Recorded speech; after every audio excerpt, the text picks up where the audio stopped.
and that is unparliamentary. Is that unparliamentary that another honorable member should rule?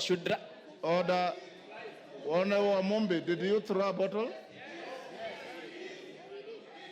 Take your seat. That is very unparliamentary. Take your seat. Mumbi.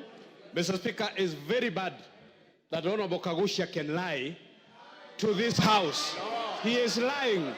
Mr. Speaker, Honorable Kagusha is lying. Let him continue with the speech, but he should not lie in this House.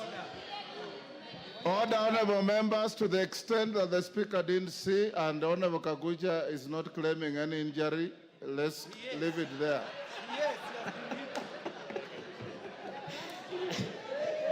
Honorable Speaker, I am of the opinion we have a respectable gentleman by the name Henry Kissinger, and Henry Kissinger did state that the quest for peace and order has two elements that are sometimes treated as contradictory. He said that the pursuit of elements of security and the requirements of acts of reconciliation, if you do not and if you cannot achieve both of them, we will not be able to reach either of them.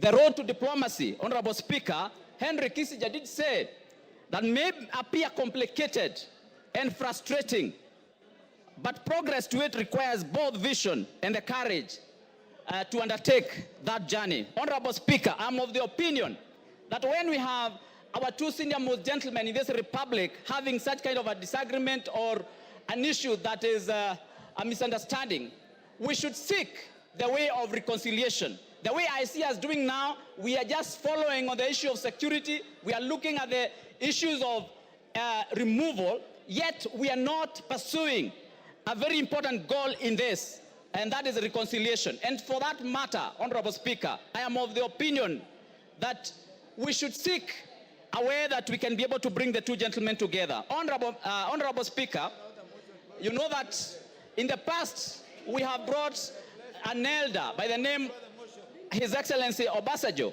We have brought Senator Kuhn from US. We have even had a gentleman by the name Museveni, His Excellency Museveni, who have in the past mediated when our two senior-most leaders in this country have disagreed. And for that reason, Honorable Speaker, I want to remind you that you have even had Kofi Annan in Kenya. I'm of the opinion that we should have gotten away. Hold, Kagusha. Yes, Shimba. I want to